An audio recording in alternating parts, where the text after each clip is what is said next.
आज हम बात कर रहे हैं बांग्लादेश से आई एक बहुत ही परेशान करने वाली खबर के बारे में। ये कहानी सिर्फ एक इंसान की नहीं है, बल्कि एक पूरे देश में जो तनाव बढ़ रहा है उसकी है।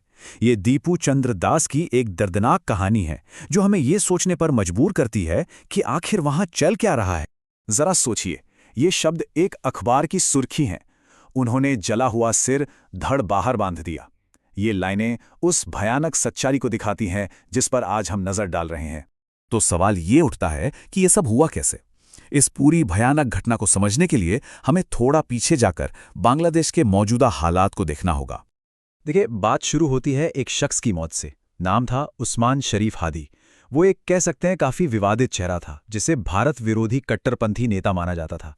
और उसकी मौत ने, समझ लीजिए, एक चिंगारी का काम किया। जो चीज न्याय की मांग से शुरू हुई थी ना, वो देखते ही देखते एक बड़े हंगामे में बदल गई। पूरे देश में प्रदर्शनकारी सड़कों पर उतर आए, जगहों पर तोड़फोड़ होने लगी और चारों तरफ एक डर और अस्थिरता का माहौल बन गया। और इसी पूरे देश में चल रही उथल-पुथल के बीच एक दिल दहला देने वाली घटना हुई। एक कहानी जो हमें दिखाती है कि जब बड़े पैमाने पर अशांति फैलती है तो कैसे एक आम इंसान की जिंदगी तबाह हो जाती है। तो पीड़ित कौन थे? उनका नाम था दीपू चंद्र दास। मेमनसिंह में एक गारमेंट फैक्ट्री में काम करने वाले एक आम इंसान। ये याद रखना बहुत जरूरी है कि वो सिर्फ एक खबर का आंकड़ा नहीं, एक जीते जागते इंसान थे। उनके साथ हुआ क्या?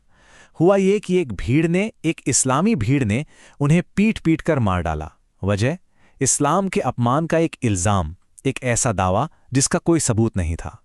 इसी को लिंचिंग कहते हैं। लेकिन जो इसके बाद हुआ वो सोच से भी परे है। पहले तो भीड़ ने उन्हें पीट पीट कर मार डाला, फिर उनके शरीर को एक पेड़ से बांधा गया और फिर उस पर केरोसिन डालकर आग लगा दी गई। और यहीं बात खत्म नहीं हुई।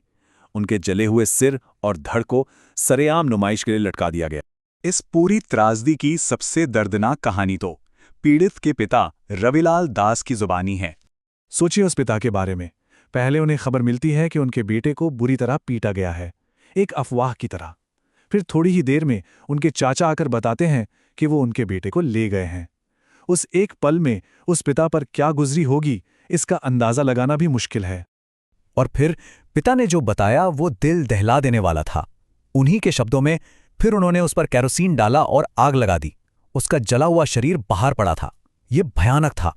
और इस सबसे बड़े दुख के बीच परिवार बिल्कुल अकेला पड़ गया।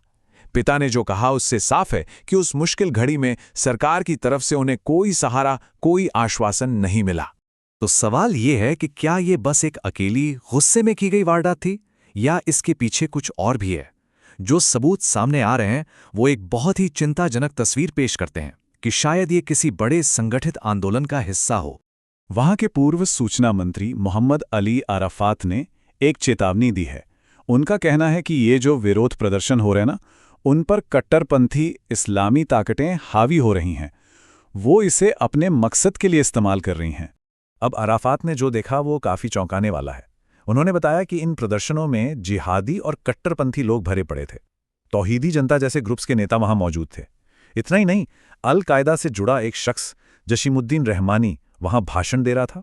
और सबसे ज्यादा चिंता की बात, कुछ प्रदर्शनकारी तो खुलेआम आईसिस के झंडे लहरा रहे थे। मतलब ये सिर्फ एक विरोध नहीं था, ये कट्टरपंथी की खुली नुमाइश थी। जाहिर है, जब इतनी बड़ी घटना होती है तो उस पर प्रतिक्रियाएं भी आती हैं। तो चलिए देखते हैं कि देश में और देश के बाहर किस किस ने क्या कहा।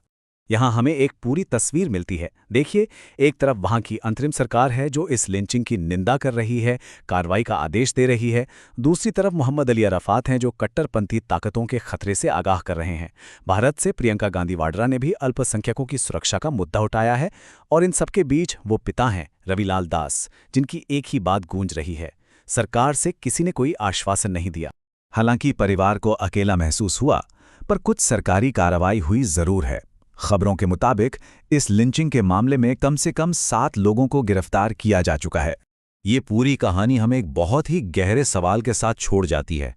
ये घटना सीधे सीधे अल्पसंख्यकों की सुरक्षा और सरकार की जिम्मेदारी पर सवाल उठाती है। जब किसी देश में हालात इतने बिगड़ जाएं, इतनी उथल पुथल हो, तो सवाल ये है कि वहां कमजोरों की हिफाजत की जिम्मेदारी आखिर है किसकी?